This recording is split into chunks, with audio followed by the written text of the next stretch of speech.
Praise the Lord. ஆண்டவரும் அருமை இரட்சகருமாகிய இயேசு கிறிஸ்துவின் நாமத்தில் நான் உங்களை வாழ்த்துகிறேன். மறுபடியுமாக கர்த்தருடைய பரிசுத்தமுள்ள சன்னிதானத்திலிருந்து கர்த்தருடைய பரிசுத்தமான வார்த்தைகள் மூலமாய் உங்களை சந்திப்பது மிகுந்த மகிழ்ச்சி.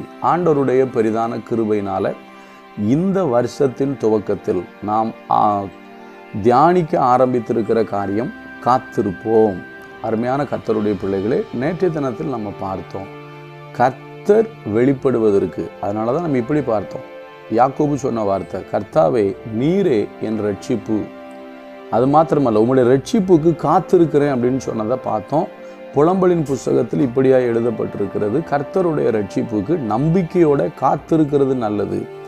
இது ஆத்தும ரட்சிப்பை பற்றி சொல்லப்பட்ட வார்த்தை அல்ல.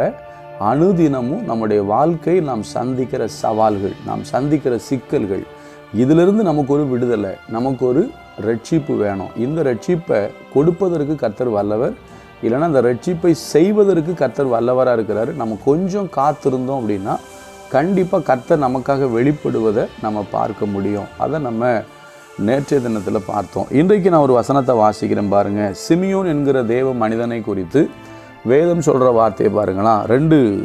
லூக்கா 2வது அதிகாரம் அதில் 25ஆம் வசனம். அப்பொழுது சிமியோன் என்னும் பேர் கொண்ட ஒரு மனுஷன் எருசலேமில் இருந்தான். அவன் நீதியும் தேவபக்தியும் உள்ளவனாயும் இஸ்ரவேலில் ஆறுதல் வர காத்திருக்கிறவனாயும் இருந்தான்.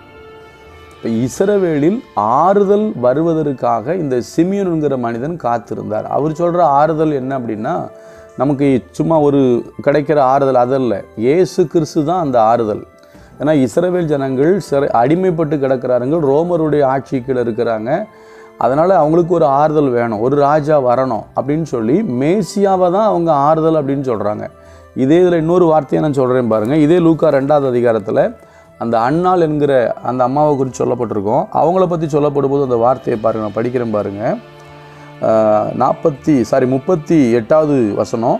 அவளும் அந்நேரத்திலே வந்து நின்று கர்த்தரை புகழ்ந்து எருசலேமிலே மீட்புண்டாக காத்திருந்த யாவருக்கும் அவரை குறித்து பேசினாள் அப்படின்னு எழுதப்பட்டிருக்கு. அப்போ சிமியோனை பற்றி வேதம் சொல்லுது, இஸ்ரவேலின் ஆறுதல் வர காத்திருந்தவன். இந்த அம்மா சொல்கிறாங்க, இஸ்ரவேலில் எல்லாரும் எருசலேமில் மீட்புண்டாக காத்திருந்த யாவருக்கும் அப்படின்னு சொல்கிறாப்புல. அப்போ என்ன அப்படின்னா, ஒரே கான்செப்ட் தான். இயேசு கிறிஸ்துனுடைய முதல் வருகை, அதாவது மேசியா வருவார், நம்முடைய வாழ்க்கையில் இருக்கிற எல்லா இடர்பாடுகளையும் மாற்றி நம்மளை காப்பாற்றுவார், விடுவிப்பார் என்கிற நம்பிக்கையோடு யூதர்கள் வாழ்ந்து கொண்டிருந்தார்கள்.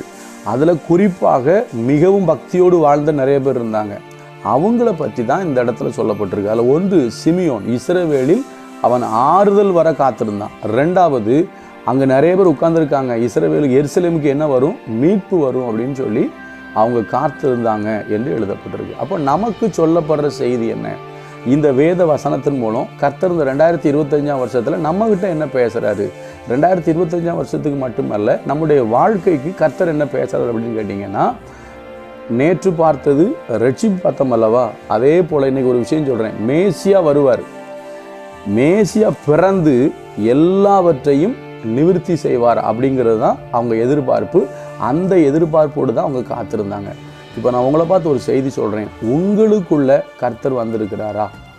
உங்களுக்குள்ள ஆண்டவர் வாசம் பண்ணுறாரா? உங்கள் உள்ளத்துக்குள்ளே கர்த்தர் இருக்கிறாரா? ஏன்னா மேசியா பிறப்பார் வருவார். இதுதான் அவங்க எல்லாருடைய விருப்பம். அந்த நாட்களில் சொல்கிறாங்க, இஸ்ரவேலில் இருக்கிற எல்லா கன்னி பெண்கள் கூட என்னுடைய வயிற்றில் மேசியா பிறப்பார் என்று எதிர்பார்த்து காத்திருப்பார்களாம். அப்போ அதே தான் இங்கே இஸ்ரவேலில் ஆறுதல் வருவதற்கு இவர் காத்திருக்கிறார், எருசலேமில் மீட்புண்டாக அவர்கள் காத்திருக்கிறார்கள். அப்போ அந்த மீட்பு யாரால் உண்டாகும்? இயேசு கிறிஸ்துவால் தான் உண்டாகும். அந்த ஆறுதல் யாரால் கிடைக்கும்? இயேசு கிறிஸ்துவால் தான் அந்த ஆறுதல் கிடைக்கும். எப்போ அந்த ஆறுதல் கிடைக்கும்? இயேசு கிறிஸ்துவால். மேசியா வந்தால் தான் கிடைக்கும். மேசியா மேசியா இஸ்ரவேலுக்குள்ளே பிறந்தாதான் மீட்பும் கிடைக்கும், ஆறுதலும் கிடைக்கும். உங்கள் வாழ்க்கையில் எப்படி சொல்கிறேன், உங்கள் வாழ்க்கையிலையும் மீட்பு வேணும், ஆறுதல் வேணும் அப்படின்னா உங்களுக்குள்ள கர்த்தர் வரணும், உங்கள் உள்ளத்தில் கர்த்தர் பிறக்கணும். ஏன்னா அவங்க மேசியாவை அதுக்கு தான் எதிர்பார்க்குறாங்க.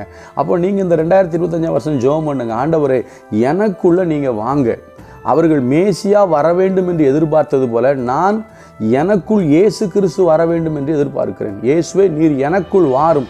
நீர் வந்தால் எனக்கு ஆறுதல் உண்டு, எனக்கு மீட்பு உண்டு.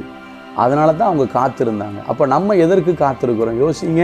இஸ்ரவேலில் ஆறுதல் வர காத்திருந்தவங்க, எருசலேமில் மீட்புண்டாக காத்திருந்தவங்க மேசியாவுக்காக காத்திருந்தாங்க. மேசியா தாவீதின் குடும்பத்துக்குள்ள பிறக்கணும்.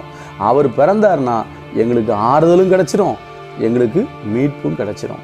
நான் மறுபடியும் சொல்கிறேன், ஒருவேளை இன்னும் கிறிஸ்து உங்கள் இருதயத்தில் வாசம் பண்ணுகிற அனுபவத்தை நீங்கள் பெற்றுக்கொள்ளாமல் இருப்பீர்கள் என்று சொன்னால் தயவு செய்து ஆண்டவர்கிட்ட ஜெபம் பண்ணுங்க. ஆண்டவரை, இந்த வருஷத்துலையாவது எனக்குள்ளே வாங்கன்னு கேளுங்க. இன்றைக்கி நம்ம இயேசுவின் 2ஆம் வருகைக்கு எதிர்பார்க்குறோம். ஆனால் நிறைய பேருக்குள்ள இயேசு கிறிஸ்து இன்னும் உள்ளேயே வரல. நிறைய பேருடைய இருதயத்துக்குள்ள ஆத்துமாவில் இயேசு கிறிஸ்து வந்து இன்னும் வாசம் பண்ணலை. அப்போ இயேசு கிறிஸ்து எனக்குள்ள வாசம் பண்ணுகிற அந்த அனுபவத்துக்குள்ள நான் வரணும்னு சொல்லி வாஞ்சிங்க. இயேசு கிறிஸ்து எனக்குள்ள வாங்கன்னு கேளுங்க. அவர் உங்களுக்குள்ள வந்தா ஆறுதலும் வந்துடும், மீட்பும் வந்துடும். கர்த்தர் நல்லவர், அவர் கிருபை நம்மேல் என்றும் உள்ளது. நாளை தினத்தில் இன்னொரு காரியத்தை பார்ப்போம். God bless you.